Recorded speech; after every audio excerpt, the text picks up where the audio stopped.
Hey everybody, this is Mr. Moffman coming at you with another APGov video.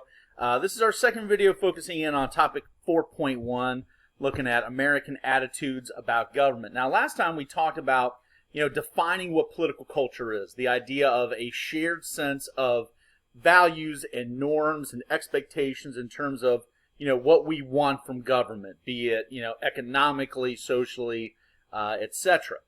And we did identify that, in our country, doesn't matter if you're liberal, doesn't matter if you're conservative, the vast majority of Americans do hold shared values. That includes individualism, liberty, but also equal opportunity. But those are not the only values that we, hold dear as Americans, once again, regardless if you are a liberal or a conservative. When we look at certain economic values, across the board, we support free enterprise. We are a nation of people that believe in freedom of, economic goals. And, a lot of this stems from the economic philosophy of capitalism stemming from Adam Smith and the general belief that government should stay out, or at least should not be dominating, rather, our economic lives. That we have this general idea of a certain degree of laissez-faire attitudes. Now, does that mean that everybody has the same, degree of, economic freedom? No. But, we are not a nation that has a significant communist base of support in this country. We just don't. Are there folks on the left? Are there some socialists? Yes, but we don't really have a base of communist support. We don't want, even on the left, the government telling folks, like, here's your job, here's the price that you will set it at, here's what you will pay your employees, here's the only places you can ship to. We don't support that. However, there are differences of opinions in terms of, how free it should be. I mean, there are, folks that, believe that, there should be minimal environmental protection policies. There are folks that believe that in the name of, protecting the environment, the government should have a lot of say. Others would say no, that government's say is more of an intrusion and actually hurts profitability, hurts the ability to be able to provide jobs. But note, all right, even though there's a sense that, we may have differences of opinion on, aspects of the economy, like, what should the income tax rate be, for example. There are some general things that we do believe in. All right, liberal and conservative does not matter. For example, we don't believe in child labor. We don't believe that 9-year-olds should be working in coal mines. We believe that people should be entitled to overtime pay if they're working more than 40 hours a week. We believe that nobody should be working in an environment where the company is knowingly poisoning them. We believe that there should be, vacation time opportunity. There are things that we believe in across the board, even though, yes, we also believe in free enterprise, okay? Additionally, we also believe in the rule of law. And what this basically means is that, we have a government that runs on rules. We have a constitution, and we have laws that are created through the powers of our government vested in the Constitution. And when these rules are created, we firmly believe, on the left and the right, that these laws should apply to everyone equally. It should not matter if you are rich or poor or white or black or male or female or gay or straight or whatever. Everybody is accountable equally. Even members of government, even the President of the United States is viewed across the board as somebody that is required to follow the same laws as everybody else. And we believe that this is important to have a set of rules, a set of laws that everybody must follow, because if we don't really have that, then government doesn't operate with rules. And if the government doesn't operate with rules, then we just see government kind of operate in an arbitrary manner. You know, our Constitution, for example, dictates that we must have a presidential election every 4 years. Our next one's scheduled for 2024.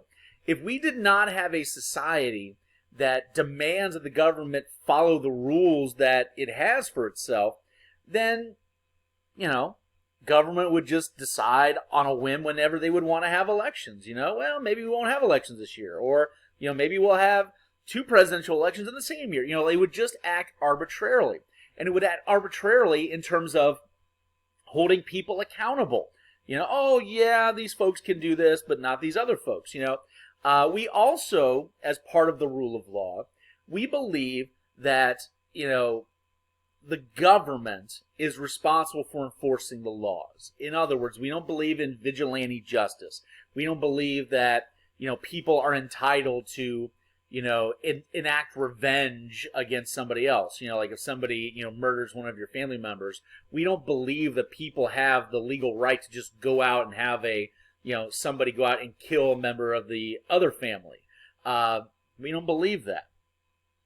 And if we do believe in the importance of having rules, having laws that must be followed and apply to everybody, then the media plays an important role in making sure that those rules are being followed, that the law is being applied to everyone equally. The media, as we'll learn later on this year, serves many functions, and one of those functions is to serve as a watchdog, you know, to keep an eye on government. You know, government is made up of human beings, and human beings are imperfect. They are weak. They are prone to making mistakes and corruption. Therefore, you need to have media to keep an eye on the government, to keep them honest, so to speak. Lastly, we also believe in the concept strongly of limited government.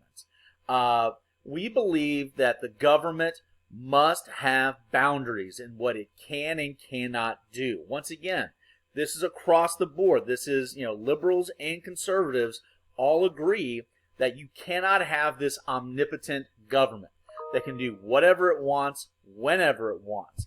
And we cannot allow, for example, a certain individual like the president to be all-powerful. So we strongly believe in these principles of separation of powers and checks and balances to make sure that no one single branch of government or one single actor in government does take on, you know, massive amounts or unlimited amounts of power. You know, we believe that the Bill of Rights are essential, that the codification of civil liberties are absolutely necessary to make sure that the government is kept in line, is kept limited. You know, we have to have freedom of speech codified. We have to have due process codified. We have to have protection from cruel and unusual punishment codified. Otherwise, it would be basically opening the door for the government to expand its powers to violate us.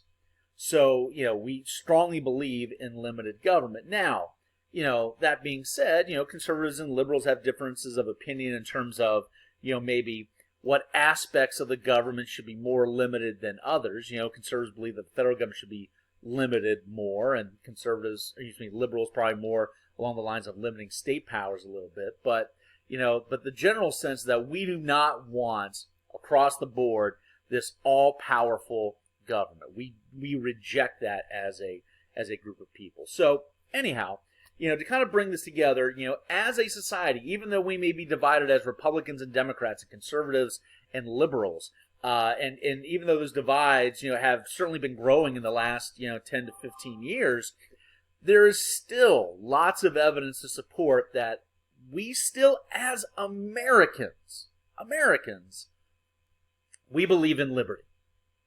We believe in equal opportunity. We believe in free enterprise. We believe in the rule of law, and we believe in limited government. These are all values that we all as Americans, left and right, support and demand in our political culture. Even though some of these values may conflict at times. You know, how do you maintain individuality as a value, but also provide opportunity for equality? Are those things, you know, perfectly in sync? Maybe not. but understand that we, in isolation, do value those things. Okay? All right, so we will leave it there for today. We'll see you next time. Bye-bye.